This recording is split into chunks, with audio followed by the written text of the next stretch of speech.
Tu n'es que la fille d'un fermier. Qu'est-ce qui te fait croire que tu es assez bien pour mon fils? Prends cet enfant et va-t'en, a rugi mon beau-père. Le lourd sac de voyage a frappé la pelouse avec un bruit sourd, répandant mes vêtements sur l'herbe. Je m'appelle Natacha, j'ai 28 ans, et c'est le moment exact où mon mariage a pris fin. Il se tenait sur les marches de son domaine, me dévisageant. Tu es un fardeau financier. Mon fils a besoin d'une épouse qui apporte de la valeur à cette famille. Il épouse une femme riche pour sauver notre entreprise et tu es dans les chemins. J'ai détourné le regard vers mon mari. Il se tenait derrière son père, les mains enfoncées au fond de ses poches. Il n'a pas dit un mot. Il ne m'a pas défendu. Il a simplement détourné le regard, fixant d'un air absent les tuiles du Porsche. Son silence a confirmé sa trahison. Je n'ai pas crié. Je n'ai pas versé une seule larme. Je me suis agenouillé, j'ai rassemblé mes affaires et j'ai fermé le sac. Mon fils de 5 ans se tenait près de l'allée, serrant son camion jouet. Observant la scène dans un silence absolu. Je l'ai pris dans mes bras, le serrant fort. Allons-y. Ai-je chuchoté. Je me suis dirigé tout droit vers ma vieille berline. J'ai jeté le sac dans le coffre et j'ai démarré le moteur. En m'éloignant dans la nuit, il croyait avoir facilement écarté la fille inutile d'un fermier. Il n'avait aucune idée de qui était vraiment mon père ni de la tempête qui s'apprêtait à s'abattre sur eux. Amis, avant de continuer. Dites-moi dans les commentaires de quelle ville vous écoutez et quel temps il fait derrière votre fenêtre en ce moment. Pluie, soleil, ou fait-il déjà nuit? J'aimerais savoir d'où notre communauté nous écoute. Profitez de l'histoire. Les pneus ont craqué bruyamment sur la longue allée de gravier menant à la ferme. J'ai coupé le moteur et suis resté assise dans le noir pendant un moment. Je suis sorti dans l'air de la nuit et j'ai ouvert la porte arrière. Reed était assis dans son siège auto, se frottant les yeux et serrant son camion jouet en plastique contre sa poitrine. J'ai détaché son harnais, l'ai soulevé et j'ai posé ses pieds sur le sol. J'ai attrapé le lourd sac de voyage du coffre et j'ai claqué le couvercle. Nous avons marché vers la grande grange en bois au bout du chemin de terre. Une seule lampe de travail éclairait les doubles portes ouvertes. L'odeur d'huile de moteur et de foin coupé remplissait l'espace. J'ai entendu le tintement aigu d'une clé anglaise frappant le métal. Mon père, Silas, était allongé sur une planche à roulettes en bois sous le bloc moteur d'un tracteur rouillé. Il portait une salopette en dénime délavée et une chemise en flanelle tachée de graisse sombre. Il a serré un boulon, a jeté son outil dans un plateau en métal et s'est poussé hors de la machinerie. Il s'est assis, a attrapé un chiffon d'atelier et a essuyé l'huile de ses doigts. Il a regardé le sac sur mon épaule, puis a baissé les yeux vers Reed. Grand-père, a murmuré Reed. Mon père s'est levé, a marché vers une caisse en bois sur l'établi. A tiré une pomme rouge et l'a lancée. Reed l'a attrapée à 2 mains et a immédiatement croqué dedans. Mange ça. Puis va vers la maison. Lui a dit mon père. J'ai posé le sac de voyage sur le sol en terre battue. Douglas nous a mis dehors. Mon père a continué à s'essuyer les mains. Il a essuyé ses paumes et a plié le chiffon. Il n'a pas bronché. Il m'a dit de prendre Reed et de partir. Il veut que Cody épouse une femme nommée Elise. Sa famille a de l'argent. Il a dit que cela sauverait leur entreprise. Cody était juste là et a regardé. J'attendais que mon père crie, qu'il jette la clé anglaise, qu'il montre une quelconque réaction. Au lieu de cela, il a posé le chiffon sur l'établi. Il s'est approché de Reed, lui a tapoté l'épaule, puis s'est tourné pour me faire face. Son expression est restée complètement neutre. Emmène le garçon à l'intérieur, a-t-il dit. Va dormir. Laisse-moi gérer ça. Papa. Nous n'avons rien. Ils ont gardé la maison. Les comptes bancaires. Laisse-moi gérer ça. Natacha? A-t-il dit. Sa voix portait un poids qui a mis fin à la conversation. J'ai attrapé mon sac et j'ai conduit Reed vers la ferme principale. Les planches du plancher en bois ont craqué sous nos bottes lorsque nous sommes montés sur le porche.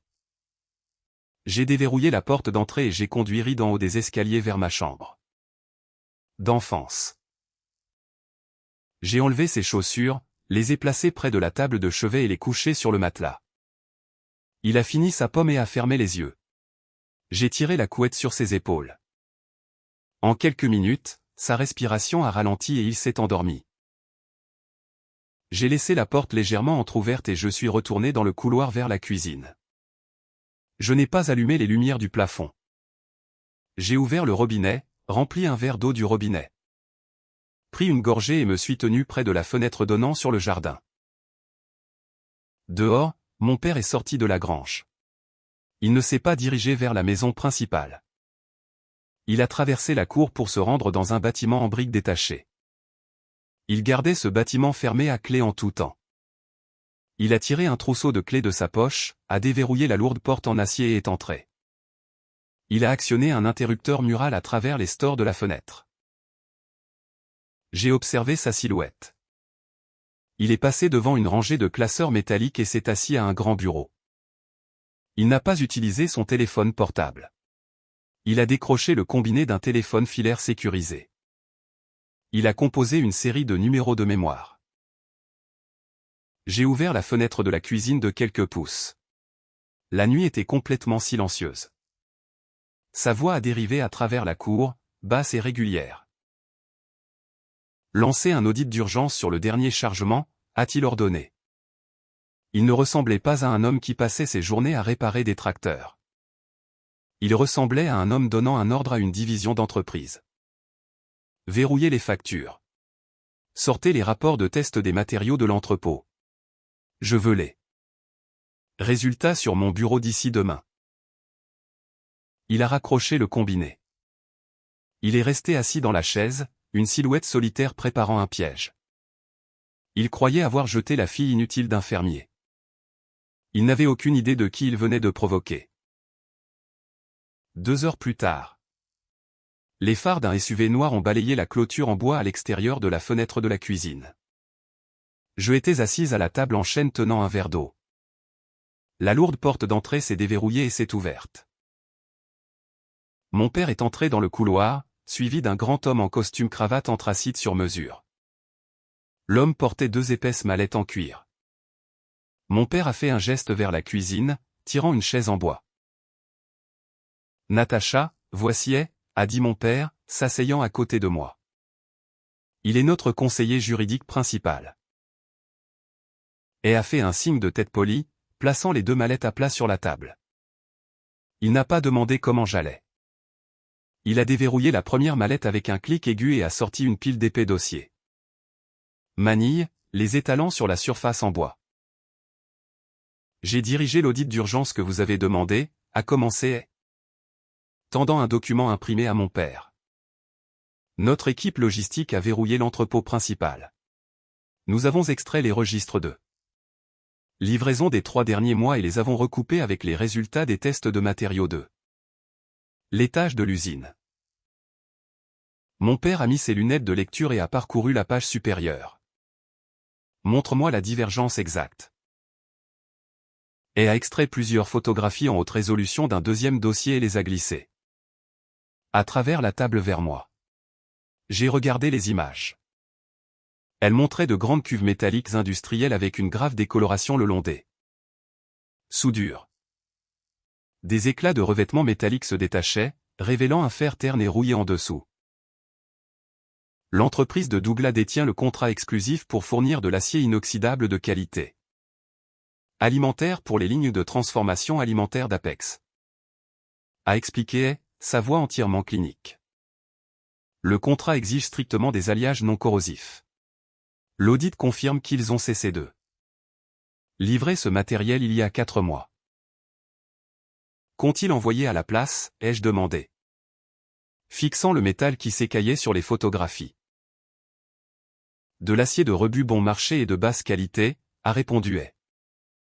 Ils ont appliqué un revêtement chimique pour imiter l'acier inoxydable standard.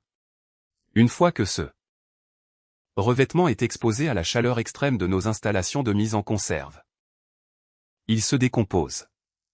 Il s'écaille et libère des métaux lourds toxiques directement dans les lignes de production.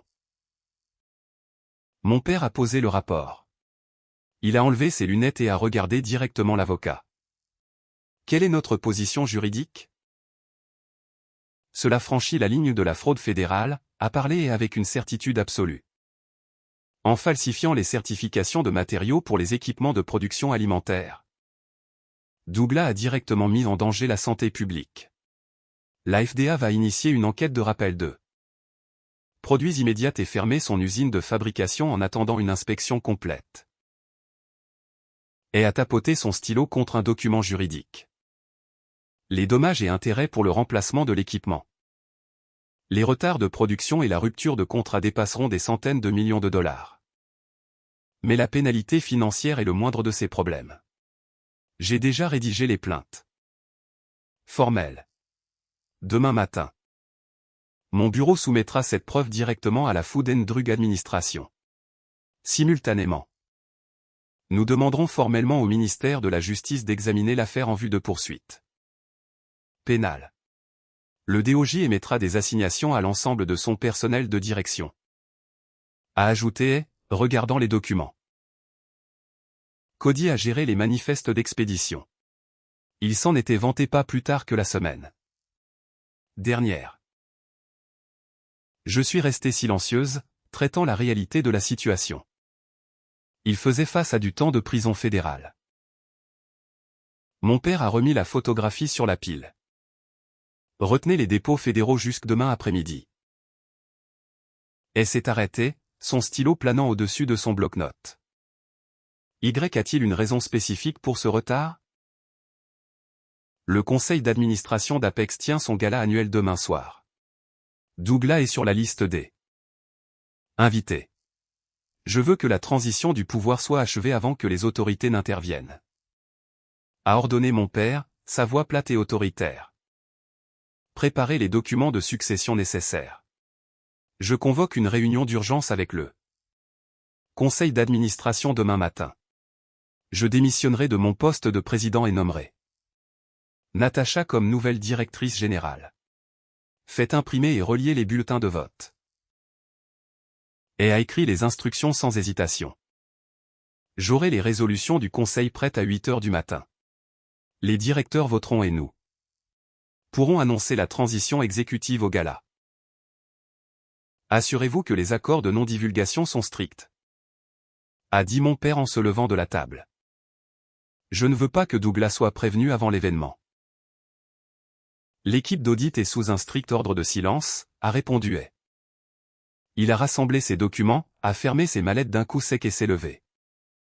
Je vous verrai au bureau de l'entreprise demain.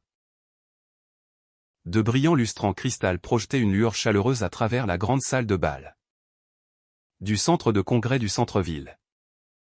Douglas se tenait près du centre du hall principal tenant un verre en cristal rempli de scotch ambré. Il portait un costume bleu marine taillé sur mesure, sa posture rigide et confiante. À côté de lui se tenait Cody, vêtu d'une tenue de soirée formelle, et Élise, qui portait une robe en soie argentée couverte de petits diamants. Plusieurs propriétaires d'entreprises locales s'étaient rassemblés autour d'eux, levant leur verre pour porter un toast au partenariat à venir. Élise maintenait un sourire poli tout en conversant avec les invités. Chaque fois que quelqu'un posait une question sur le parcours professionnel de Cody, elle redirigeait habilement la conversation vers les entreprises immobilières de sa propre famille. Elle posait occasionnellement une main légère sur le bras de Cody. Mais ses doigts restaient rigides et distants.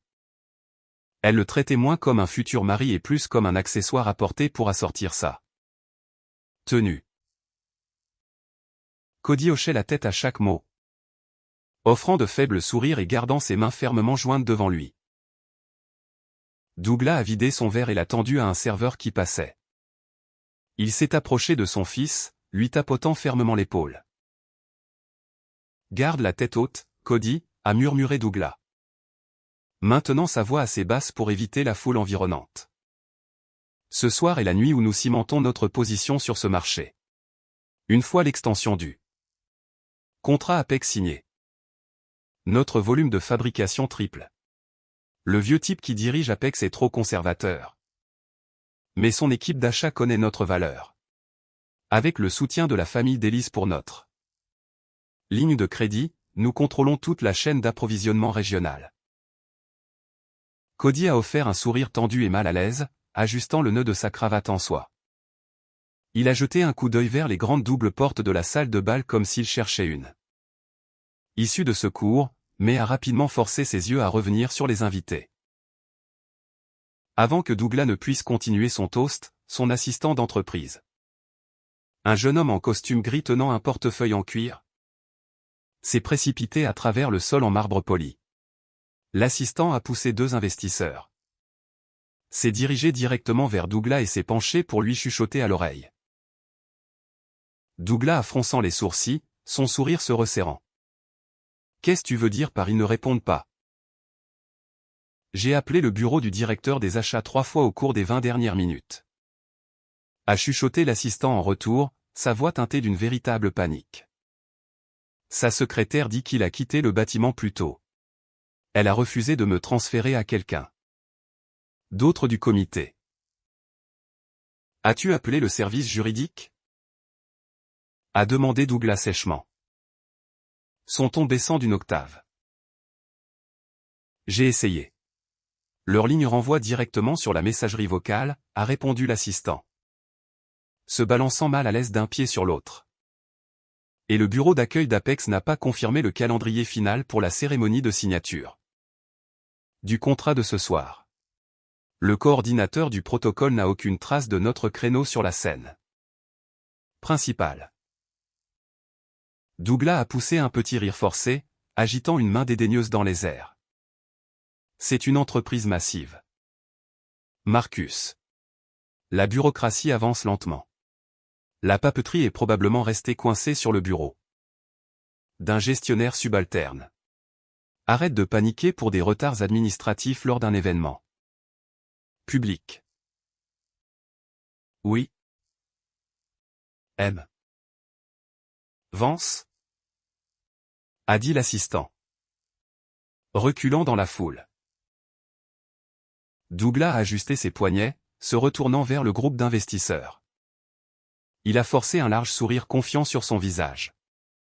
Bien qu'une fine ligne de sueur se soit formée le long de sa racine des cheveux. Il a levé un verre de scotch frais et a repris une conversation bruyante sur l'expansion industrielle et la domination du marché, repoussant l'avertissement bref. Il croyait fermement que tout restait entièrement sous son contrôle.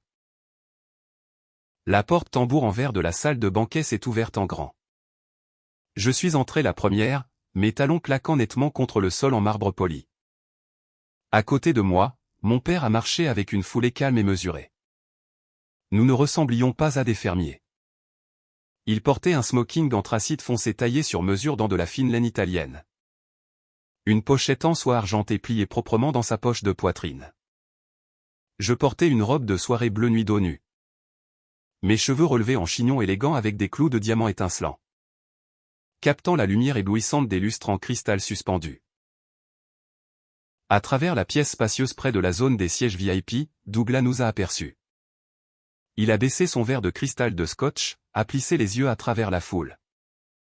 Et son expression s'est tordue en un sourire arrogant. Il a murmuré quelque chose à Cody et Élise. Puis a enfoncé ses mains dans ses poches et a marché droit vers nous. Fendant le cercle des investisseurs comme un homme habitué à posséder l'espace. Eh bien, regardez qui a décidé de s'incruster à la fête, a dit Douglas. S'arrêtant à 2 pieds de nous. Sa voix dégoulinait d'amusement sarcastique. Il m'a toisé de la tête aux pieds, puis a tourné son regard vers mon père. Je dois dire, louer un smoking de designer pour une nuit ne change pas ce que vous êtes. Un fermier de la périphérie ne devient pas soudainement un membre de l'élite juste parce qu'il franchit une porte d'entrée. Cody a suivi de près son père, ses yeux allant nerveusement de mon visage au sol poli. Il a gardé la bouche fermée, refusant de croiser mon regard. Les épaules voûtées à l'intérieur de sa veste de soirée dispendieuse. Élise a traîné les pieds à quelques pas en arrière, levant le menton avec un sneer froid et critique en regardant ma robe. La sécurité doit glisser à l'entrée principale, a continué Douglas, élevant la voix pour que les invités proches puissent entendre chaque mot. Il a regardé autour de lui, se préparant à faire signe à un garde de nous jeter dehors. Vous n'appartenez pas ici. Cette pièce est réservée aux chefs d'entreprise. Pas aux gens qui passent leur journée les genoux dans la boue. Prenez votre petite fête costumée ailleurs avant que je ne vous fasse physiquement expulser des lieux. Avant que Douglas ne puisse lever la main pour appeler les gardes de sécurité. La foule derrière lui s'est écartée brusquement. Des pas ont résonné rapidement sur le sol en marbre. Thomas Vance, le directeur des événements seniors pour le centre de congrès, est descendu en courant de l'allée. Il a ignoré Douglas complètement, traitant l'homme plus âgé comme s'il était invisible. Thomas s'est arrêté directement devant mon père. Son visage rougit d'excitation. Il a attrapé la main de mon père à deux mains, la secouant vigoureusement avec une expression de profonde déférence. Monsieur le Président, a dit Thomas, sa voix résonnant clairement à travers la section calmée de la salle de bal. Le conseil d'administration est déjà assemblé dans le salon VIP privé. Ils attendent votre arrivée. Douglas est figé au milieu de son geste, sa main planant toujours dans les airs, comme s'il avait l'intention de faire signe à un garde. Le sourire arrogant a disparu de son visage instantanément. Sa mâchoire s'est légèrement décrochée et ses yeux ont grossi derrière ses lunettes de designer. Il a fixé Thomas, puis a reporté son regard sur mon père, attendant que le directeur rie ou corrige son erreur. Aucune correction n'est intervenue. Thomas a tourné son corps, respectueusement, faisant un geste vers le couloir bordé de velours menant aux suites exécutives. Par ici, monsieur. Nous sommes prêts à commencer les formelles procédures dès que vous donnerez le mot. Mon père n'a même pas accordé un seul regard à Douglas. Il n'a pas ralenti son rythme, ni offert un mot d'explication. Il a simplement marché devant Douglas comme si l'homme n'était rien de plus qu'un meuble jeté. J'ai suivi de près mon père, gardant la tête haute. En passant devant Cody, mon ex-mari se tenait complètement paralysé. Son visage a pris la couleur de la cendre. Il a fixé nos dos fuyants avec des yeux écarquillés par une terreur brute et non altérée. Ses mains tremblant sur ses côtés. Douglas est resté cloué sur place, complètement sans voix. La réalité de ce qui venait de se passer s'abattant sur lui. Un léger tapotement sur le microphone a résonné clairement dans toute la immense salle de banquet. Le murmure bas de centaines de conversations s'est éteint instantanément alors que les projecteurs aériens passaient des tables de dîner à la estrade en bois surélevée à l'avant de la pièce. Mon père est monté sur les marches, sa posture droite et inflexible. Il a ajusté la hauteur du support en métal noir, posant ses paumes à plat contre les bords en bois du pupitre.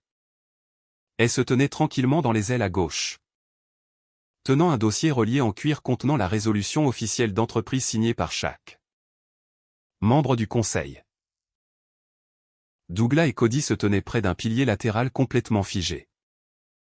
Ils n'avaient pas bougé d'un pouce depuis que mon père était passé devant eux dans le hall. Élise se tenait à quelques pieds de là, le front plissé dans une légère confusion, observant le changement soudain d'attention dans la pièce sans comprendre encore le poids du moment.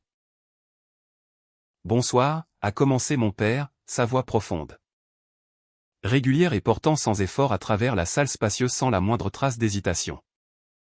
Pendant des décennies, Apex Corporation a bâti sa réputation sur un principe unique et intransigeant. L'intégrité dans chaque maillon de notre chaîne d'approvisionnement. Dans notre industrie, nous traitons de la production alimentaire. Nous gérons les essentiels quotidiens qui nourrissent des millions de familles à travers le pays. Cela signifie que nos normes opérationnelles ne peuvent pas être compromises par des raccourcis, de la cupidité d'entreprise ou de la négligence. Il a fait une pause, laissant son regard balayer lentement la mer d'hommes d'affaires. d'investisseurs et de partenaires corporatifs assis en bas.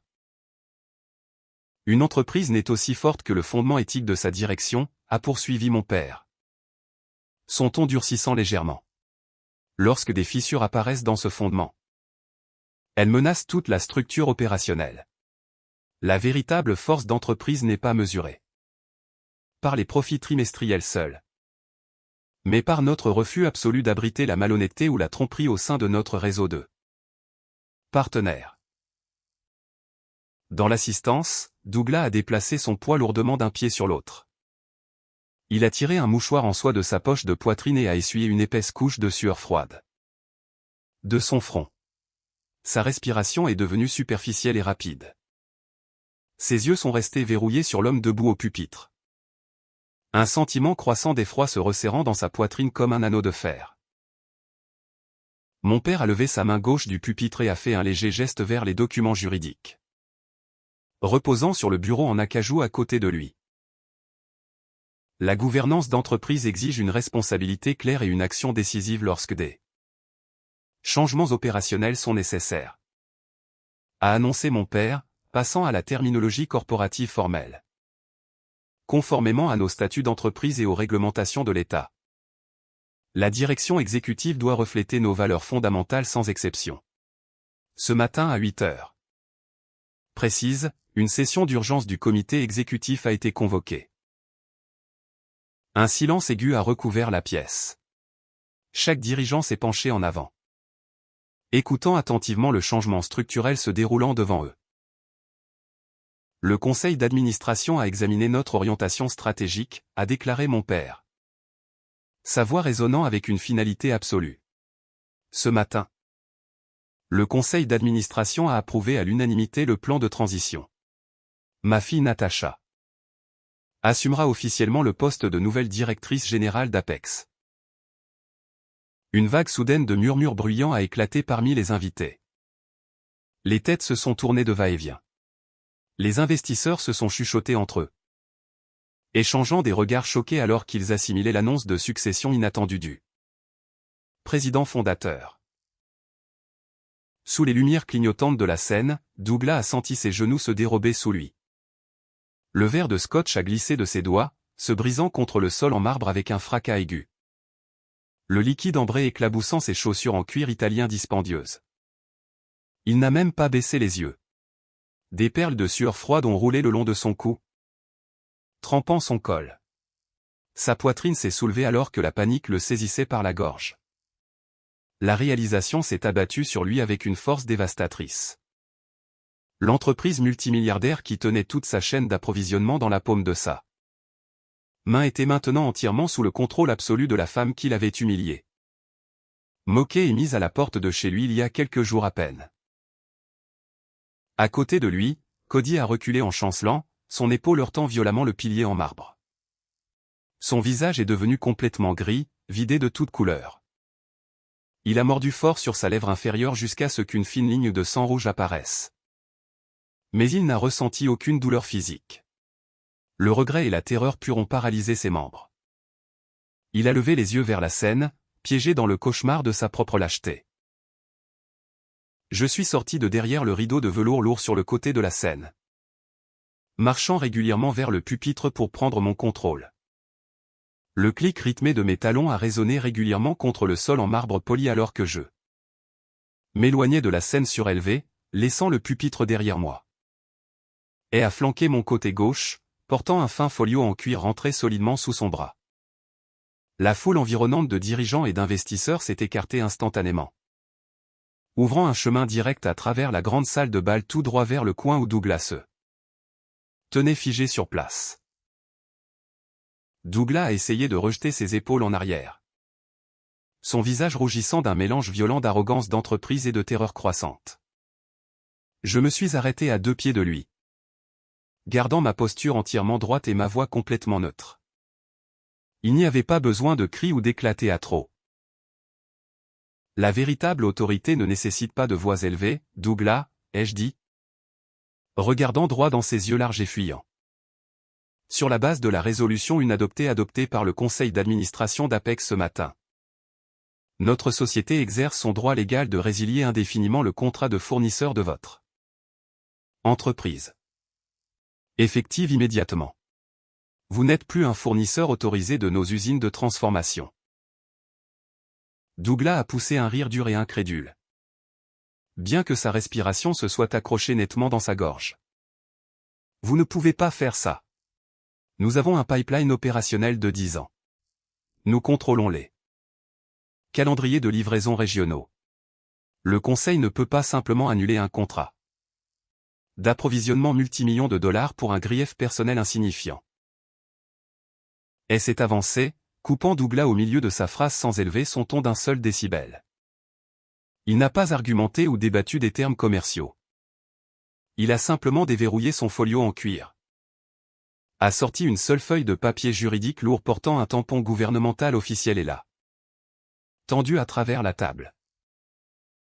Vous n'avez plus de pipeline, Monsieur Vance, a déclaré. Sa voix entièrement clinique et détachée. C'est le récépissé de dépôt officiel. La Food and Drug Administration a officiellement accusé. Réception de notre dossier d'enquête complet. Le dossier détaille votre remplacement systématique d'acier inoxydable certifié de qualité alimentaire par de l'acier de rebut de qualité inférieure à travers de multiples lots de production. Et ça arrêté. Laissant le silence s'étirer dans l'espace environnant afin que chaque invité proche puisse absorber la terminologie juridique. De plus, le ministère de la Justice a été officiellement notifié. Des enquêteurs fédéraux contacteront sous peu votre personnel de direction d'entreprise pour initier des procédures formelles pour fraude pénale et mise en danger de la sécurité publique. Au moment où les mots « ministère de la Justice » et « fraude pénale » se sont installés sur la table, l'atmosphère dans le voisinage immédiat a changé violemment. Plusieurs propriétaires d'entreprises prominents debout à portée de voix ont reculé physiquement, faisant un pas en arrière comme si un mur invisible avait été érigé entre eux et Douglas. Parmi eux se tenait Arthur, le père d'Élise. Un puissant promoteur immobilier régional qui avait passé toute la soirée à négocier des partenariats potentiels avec Douglas. Le visage d'Arthur s'est vidé de toute couleur en une fraction de seconde.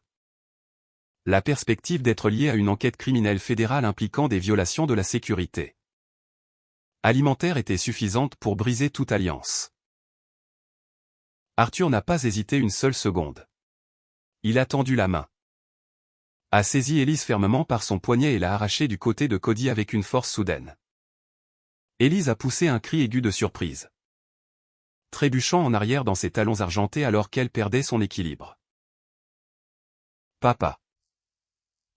Qu'est-ce que tu fais ?» a-t-elle exigé, essayant de libérer son bras de sa prise. « Partons tout de suite, » a aboyé Arthur, sa voix tranchante, froide et absolue.